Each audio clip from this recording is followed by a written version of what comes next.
welcome to Turn the Page, the official podcast of the Syosset Public Library.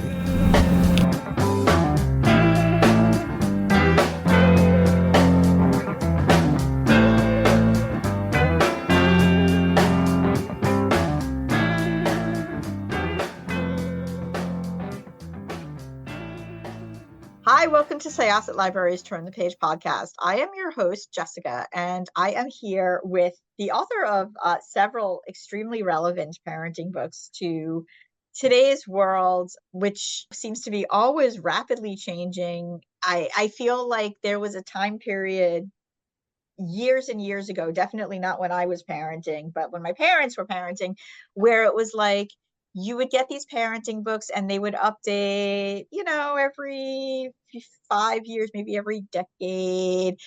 And not all that much was so different. And now just everything changes, I feel like, by the minute. So, and also just parenting styles and just the way that we perceive how we interact with our children.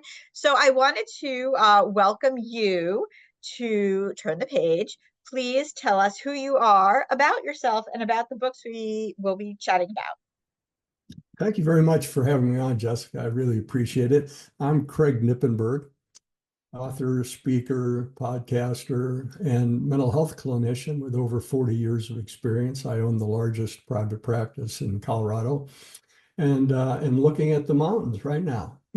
So that's a perk, living in Colorado. But my first book came out pre-COVID, and that's on social, emotional, and behavioral brain development for children kindergarten through sixth grade.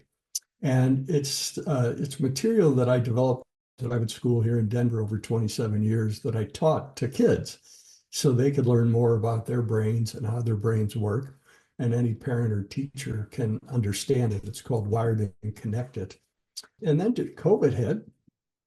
Book sales dropped off pretty fast. All the lectures got canceled. And I had a lecture, I was going to be going for a company in Singapore, and it obviously had to switch to Zoom. And they asked me to talk about like 10 tips for families on how to get through COVID. And out of that came my second book, also my podcast. So I started podcasting during COVID. We're 4 years into it, lots of episodes. But I started thinking about it. I thought, well, that would be a great book. And the book Shame-Free Parenting, which is building resiliency for your families during times of hardship, guns, and social media, targets many of the topics which I think are destroying our kids. And ironically, a year ago when it came out, I was on Colorado Public Radio for an interview about it. And I said, we have an epidemic of child and teen fragility going on, and it's not the kid's fault. Well, now, according to the Surgeon General, and we knew this with parents already, we have an epidemic of parent fragility as well. And I think there's many different reasons for that, but COVID threw all families a ball that nobody really expected. And one of the things I frequently said is, families weren't really designed to have this much time together. Like you'd be out, even ancient peoples would be out foraging and hunting, and they would get together around the campfire at night. For the rest of the time, they were working. So, shame-free parenting, what does that mean in the context of this book? Yes. Well, you hit the nail on the head when you talked about different generations of parenting. My parents were Dr. Spock parents, and he still has one of the greatest opening lines of any book ever, where he says, just, trust yourself, relax. You know more than you think you do. And it was very much just following sort of your intrinsic method of parenting, not a lot of judgment. And there have been phases of parenting during my career that I've seen different phases of it. The most recent one has been the whole idea of gentle parenting, and that you should never yell at your kids. I read one Instagram post this morning about, no consequences, no timeouts, no yelling. Everything has to be positive. And that the research shows that.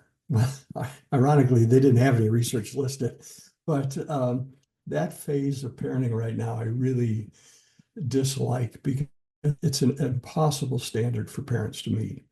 And we know that 65% of our parents, according to the Surgeon General's advisory, are feeling isolated, judged.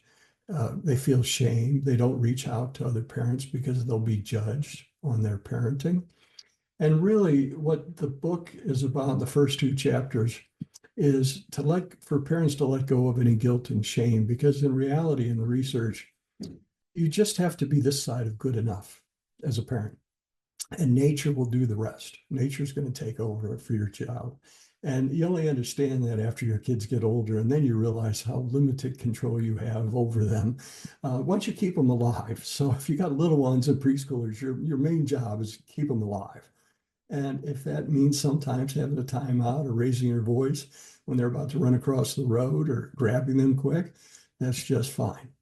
Now, if there's plenty of research, you can dope your child's trajectory down. So if you're not good enough a parent, so if you're chronically yelling, you're chronically using corporal punishment on your kids, or you're out of control when you're doing it, if there's alcohol or drug addictions, food insecurity, housing insecurity, then your kid's trajectory will be lower than their genetic potential.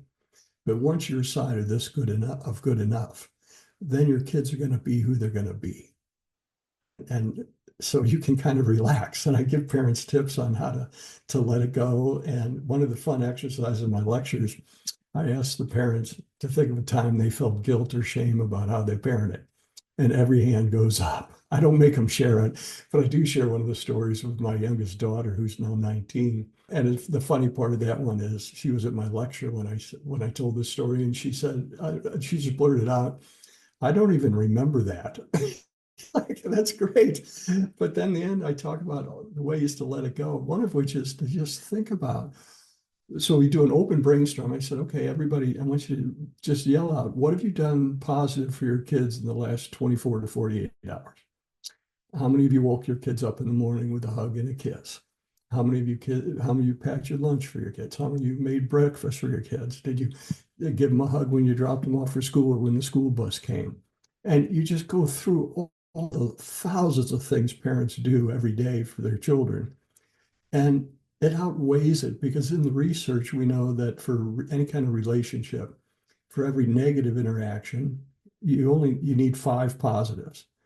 Well, when you think about what most parents are doing, it's probably 100 positives to 1 negative, and you're just fine.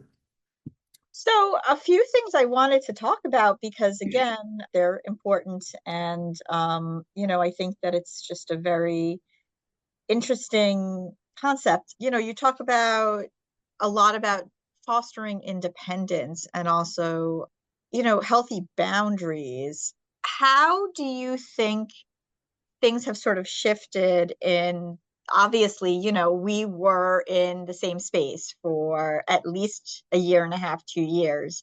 How do you think that things have kind of shifted between, decades past? My husband is always talking about how they just, well, we were 8 years old and we rode our bikes and we knew it was time to come home when the street lights came on. And, I explained to him, like, hey, that's great. But the law now says that my children, our children at age 12 have to be, like our state law. Like we can't just do that. That's not what we can do. It was, it was what we did back then. How do we do that in a time that, obviously laws are in place and put in place for, other reasons, but also in the time that we all did just kind of have this collective trauma where there were no boundaries, barely any doors between us for 2 years. And like everybody's brain is just kind of set in hyper vigilance, I think is the only way that I could really say. Yes, that was very true. And one of the things I talked about during the COVID was you still have to have boundaries with your kids. Parents need their own space. They need a break. Your children, when they're at home, even during COVID, they needed independent time to entertain themselves, so mom and dad could have a break and get work done or work around the house. I really love what we were raised with, and I'm like your husband. We had so much freedom. It was just amazing, and there were very clear boundaries of how the family worked. One of which, and we've practiced, is no child should be in your parents' bedroom unless you give them permission, because a parent's bedroom is your sacred space, and it's a space where you can go when you're just overwhelmed and fried out. You need to have that in your family. And kids need boundaries and structure and rules. And that was one of the big things during COVID, that kids still needed that. And I recommended having a daily chart of this is what's going to happen at these different times, just like you do at school. When kids go to school, all the rules are written up on the board, the schedule's written on the board. The kids follow the marching orders and they do fine. But you had to keep doing that during COVID, as hard as it was, is to have some sense of normalcy, which is having routines, having a space for parents to get themselves together and get their work done. In terms of the independence, the most fabulous story is Lenore Skenazy, who was a mom in New York who wanted her child, this pre-COVID, the child wanted to learn how to ride the subway. And I think they were like 10 and 11, and his sister, and she taught him how to do it, and they test drove it. And then they took the subway and they got picked up by the police. She went to court for it, but she started the free range parent, which now she has a project called Let Grow, meaning let kids grow. And I just on my podcast had a researcher who was talking about the importance of free play for kids and taking on challenges, doing things by themselves, and really pushing them to do new things so they can be more independent and more resilient and learn on their own, not with constant parental supervision.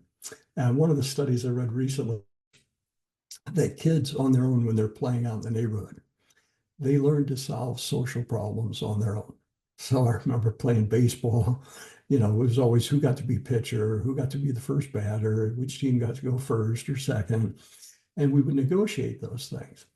But as soon as parents come out to intervene, kids abdicate their own job of policing themselves, and they just turn it over to the parents to do it for them. So they're not really learning negotiation skills or how to manage life on their own. So regarding, because I know you talk about it in your book and in all of your, not all of your books, but your books, Wired and Connected as well, and this one, with things like social media and other things that are out there, how is the best way for parents to kind of work with their kids to regulate how much time they're doing it? It's like they almost get like lost in this black hole of it's like a time suck. And like my kids specifically, like they do this with their friends. They're talking to their friends while they're doing it, but I try to set a time when it's over. And of course everybody's house is different, and then you become the mean parent and you have to accept that. But what is your recommendation for, like, the best way? Because obviously it does affect how kids think, their brain patterns. Well, for kids and adults, it just hijacks your brain. And I really go into that in both books, do a deep dive into how the brain works and how the dopamine system is just hijacked. But I think the best place to start is with parents, their own use of social media. Now, we know that a lot of work takes place online, but kids don't understand the difference between social media as a toy and social media as a tool. They don't get that. What they do is they see you on your phone all the time or on your devices all the time, and they're thinking, well, that's what you do. That's how kids learn from their parents. So my main recommendation to parents is limiting your time and having a space for your family where nobody's on their devices. And there's devices everywhere. I took my grandson to one of these chain restaurants a couple of weeks ago. He's 4.5, and it's the same place I used to take my son when he was that age. And back then we would just talk and have a conversation, and they had fun little drinks for kids, and they had an arcade which we could do the crane machine together. Well, now it's a computer device at the table. Well, he immediately grabs it and finds some online soccer game and is just absorbed in it. I'm like, what happened to people talking to their kids, right? And parents talking to their kids talking to their parents. So you really want to have sacred times when there's no devices on, and you set up times when you can have your devices, or your gaming time, or your social media time. The research from COVID was really fascinating. What they found was that for females, so we know that females' rate of anxiety and depression was about 15% higher than males. And then they looked at, well, what were the males and females doing during COVID? And with the males, they found they were primarily gaming, and they were gaming with their buddies. So while they were isolated at home, they still had social contact with their buddies. Whereas females tended to go to TikTok and sit in their rooms alone for hours on end, death scrolling on TikTok. And I've done a couple of deep dives into topics such as cutting or self-harm, eating disorders, suicide, that the stuff you can find is just heinous. But girls were often more afflicted by that because of their usage and how they were using it. So it's really having clear limits about, okay, here's how parents are going to use it, here's how our kids are going to use it, even if the other parents agree. There is a great parent movement called Wait Till Eighth, and its mission, we joined that for our daughter, which she was not happy about in sixth grade because she thought she was going to get a smartphone. And we're like, no, we're waiting till high school.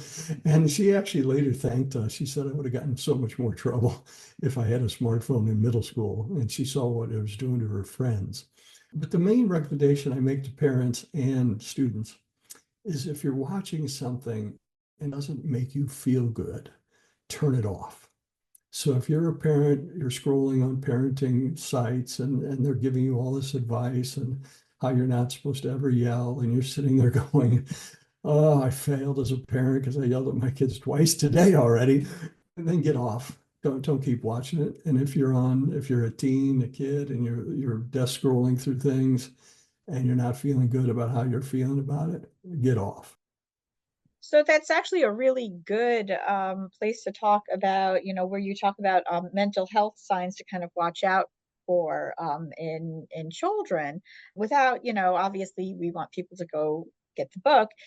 What are just some like general tips? Like, what are some things that readers could expect you to talk about, and just some things, maybe like one or two things to kind of look out for?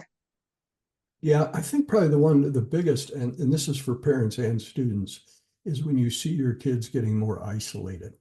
They're in their rooms more, they're isolated, they stop doing the activities they normally had enjoyed in the past. Now, we all know that when your kid goes through puberty, some of their interests change dramatically, and that's pretty standard. But when you're seeing isolation, and that's for parents too, the report by the Surgeon General talked about how 65% are isolated, feeling alone. And parenting takes a village, and you really need to be connected in person with other parents where you can share your struggles. But we also know that with the economy the way it is, and for families that want to have just a basic income, it often means both parents working out of the home. And then you're flying around all the time, taking your kids to sports and taking them to violin lessons or art classes, and you're running around nonstop. Then home, maybe eat fast food on the way there, so family dinner's gone, and then you got to get the homework done. Our country's obsessed with homework, and there's no research that really shows all this homework is helping kids. It really doesn't, and especially in high schoolers hate it all. But there's those demands, and then it's time to go to bed. And then maybe mom or dad gets to relax for half an hour and they jump on the phone, decompress that way, maybe look at TikTok videos or whatever out of YouTube stuff. But then you're left isolated and alone. And so part of the things I recommend for families is to slow it down.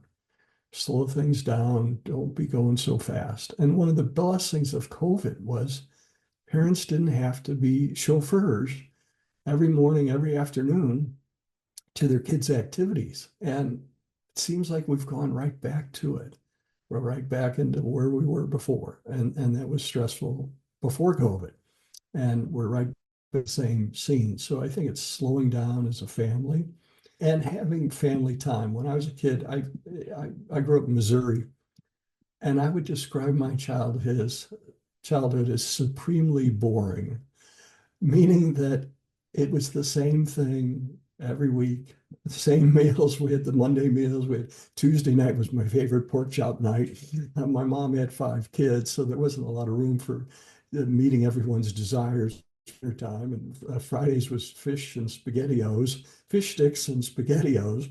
And so every Sunday was the same. We were church family, and then my mom would make a roast beef lunch for dinner or for lunch. Then my parents would have nap time, and we knew not to bother them during their nap time.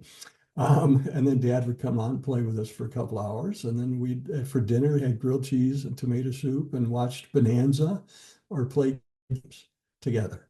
Well, now if you have older ones, especially, Sunday night's homework night. That's when they have to get all their homework done.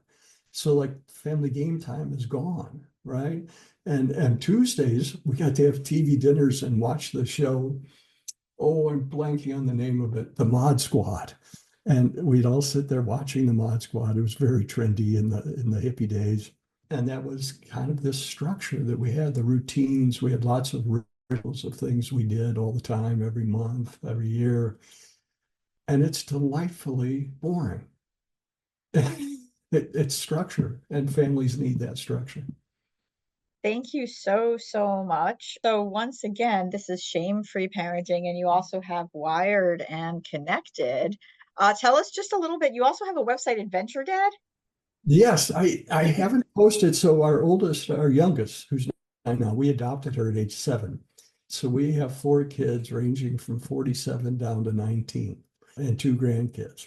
And before that, I was a single dad with my son, and he and I started Adventure Dad, the blog, and it was all about for dads on how to connect with your kids. And we do videos and do all these adventures. And the very last post was right after we adopted our daughter. My son and I had a planned a trip to climb Mount Rainier in Washington.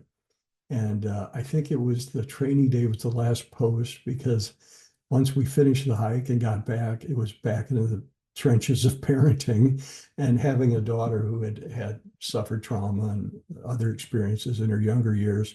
I was too busy. I couldn't keep up with it, but it's still there and it has lots of great tips. And I really recommend for families to have adventures and leave the electronics at home. I can't stand kids watching videos in the car. I know it's calming for them and the parents, but that's the time to talk or to look out the window and entertain yourself. And my son and I, we've driven all over the country, long several week journeys every summer, and we just talked and played games, car games, right? And interacted and had so much fun. So yes, I'm really into the idea of family adventures and getting out and doing things that you don't normally do. And it doesn't have to be climbing a huge mountain, but there's all sorts of adventures right around your house you can go on.